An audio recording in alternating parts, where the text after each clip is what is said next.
Voilà, bienvenue donc à notre émission. Voilà, j'ai Roger qui démarre encore une fois. J'espère que vous vous portez très bien.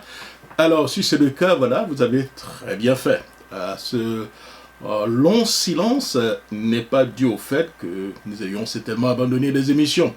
Nous avons des obligations que nous sommes obligés donc de faire face. Nous sommes d'ailleurs toujours obligés donc de faire face.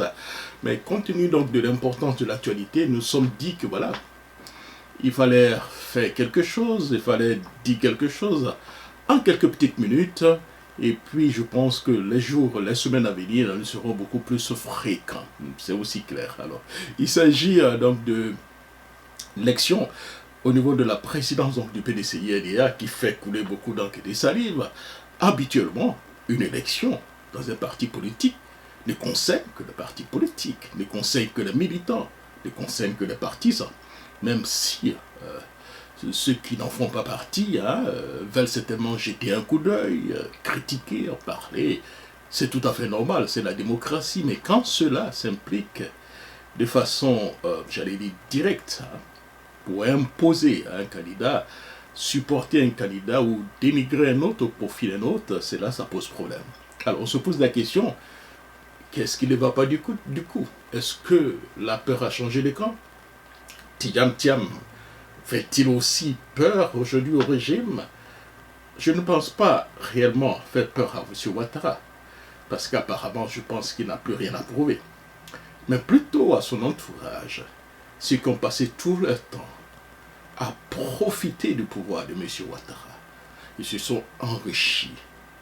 Ils sont devenus tellement arrogants qu'ils n'ont pas besoin d'un changement. Ils ne veulent pas un changement.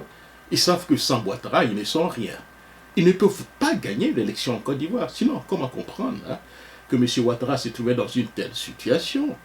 On peut toujours continuer à certainement se mentir. Pourquoi? Pour parler d'un quatrième mandat. Chers militants du RHDP, il n'y aura pas de quatrième mandat de M. Ouattara. Il est temps de chercher un autre candidat qui pourra certainement défendre vos couleurs. M. Ouattara ne sera pas candidat. Nous sommes à 2 années des élections présidentielles. Et croyez-moi, 2025 ne sera pas 2020, ne sera pas 2015. En 2025, l'opposition aura des candidats assez crédibles. Je sais qu'au niveau du PDCI-RDA, il y a déjà Tiam Tiam. Aujourd'hui, le Front populaire ivoirien n'a pas encore dit son dernier mot. Mais imaginez-vous un candidat Awadon Melo, candidat du Front populaire ivoirien, du PPACI, M. Afingissant, peut-être qu'il a laissé quelques pleurs, même il demeure toujours un adversaire assez coriace, candidat du Front populaire ivoirien, eh bien, Malbert m'a pris 3 queues, vous savez, qui change voilà, de peau de veste à tout moment, et c'est un grand opportuniste, un bon opportuniste, pourra aussi se présenter, who knows, comme candidat du l'UDPCI s'il n'obtient pas donc, la candidature donc, du RHDP. Donc, vous voyez que M. Ouattara, face à ces candidats, ça ne sera pas facile.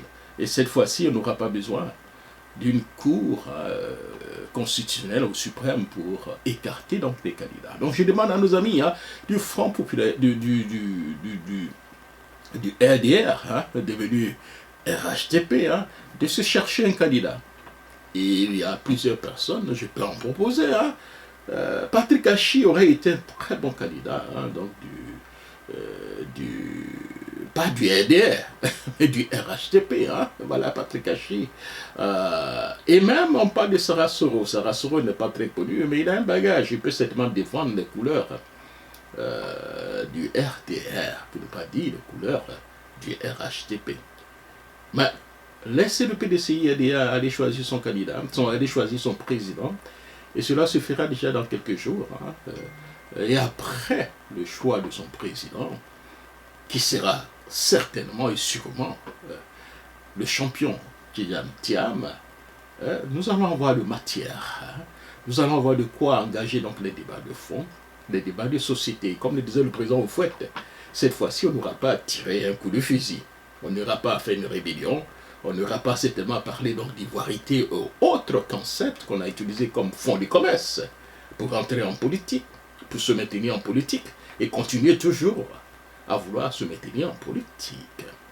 Alors, chers amis, je vous le dis, les choses sérieuses commenceront pas pour le PDC maintenant, après avoir choisi M. Tidjane Thiam d'abord, et nous allons nous focaliser sur l'enterrement, les obsèques, voilà, les funérailles, j'allais dire, du grand Henri Konan Bédié, certainement au mois de, après la Coupe d'Afrique.